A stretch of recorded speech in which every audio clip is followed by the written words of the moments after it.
Salam, salam damai sejahtera untuk kita semua. Semoga kita tetap sehat dan selalu bersuka cita. Kita berjumpa lagi dalam renungan Lentera Jiwa pada Hari Raya Kristus Raja Semesta Alam, Minggu 20 November 2022. Bacaan-bacaan suci pada Hari Raya Kristus Raja Semesta Alam ini mengajak kita supaya belajar menjadi pewarta kerahiman dan saksi belas kasih Tuhan. Pada minggu terakhir tahun liturgi ini, kita merayakan Pesta Kristus Raja Semesta Alam. Dengan perayaan ini, kita mau mengungkapkan pengakuan iman bahwa segala sesuatu diciptakan dalam Kristus, Sang Sabda, dan bahwa seluruh umat manusia, kita semua, diselamatkan berkat rahmat penebusannya. Itulah yang ditulis Rasul Paulus dalam surat kepada jemaat di Kolose bab 1 ayat 12 sampai 20.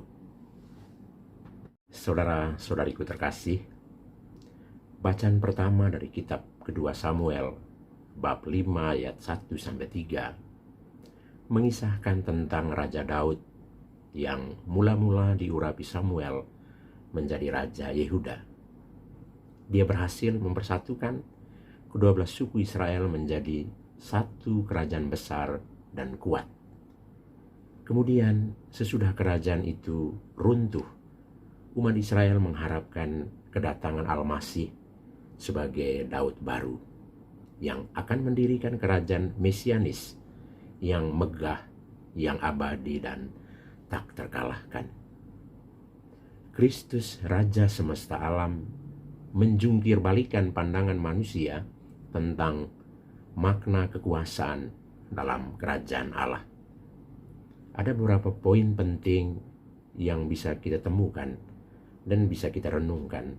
Pertama, dalam kerajaan duniawi, raja-raja menjadikan rakyatnya sebagai hamba untuk melayani sang penguasa. Sedangkan dalam kerajaan Allah yang diwartakan Yesus, Putra Allah sendiri menjadikan dirinya sebagai hamba semua orang untuk menjadikan kita anak-anak Allah. Yang kedua, dalam kerajaan duniawi, rakyat harus berperang dan mengorbankan nyawa agar rajanya tetap hidup dan berkuasa. Atau dengan kata lain, banyak orang yang harus dikorbankan untuk kepentingan sang penguasa.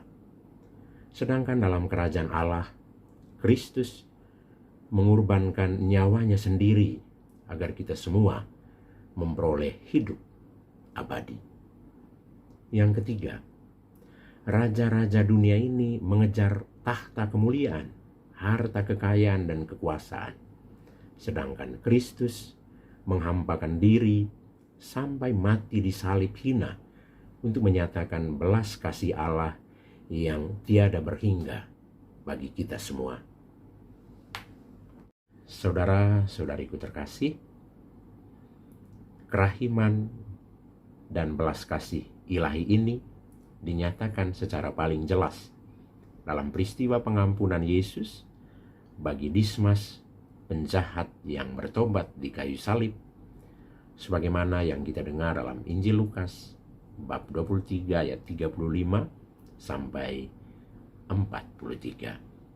Yesus, ingatlah akan daku bila engkau datang sebagai raja. Dan apa respons atau jawaban Yesus atas permohonan atau permintaan Dismas ini? Sesungguhnya hari ini juga engkau akan ada bersama dengan aku dalam Firdaus. Pengampunan seperti itu diberikan Tuhan kepada setiap orang yang dengan rendah hati datang mengetuk pada pintu kerahiman dan belas kasih-Nya. Tuhan Yesus, engkaulah Raja cinta yang mewayukan belas kasih Allah yang tak terhingga bagi kami orang-orang berdosa. Bersama Dismas, penjahat yang bertobat di salib itu, kami mohon, Yesus, ingatlah akan daku bila Engkau datang sebagai Raja. Dan sesudah mendapat pengampunan-Mu Tuhan, jadikanlah kami pewarta kerahiman dan saksi belas kasih-Mu bagi sesama yang merindukan penyelamatan-Mu. Selamat merayakan Hari Raya Kristus Raja semesta alam untuk kita semua. Tuhan Yesus memberkati kita. Amin.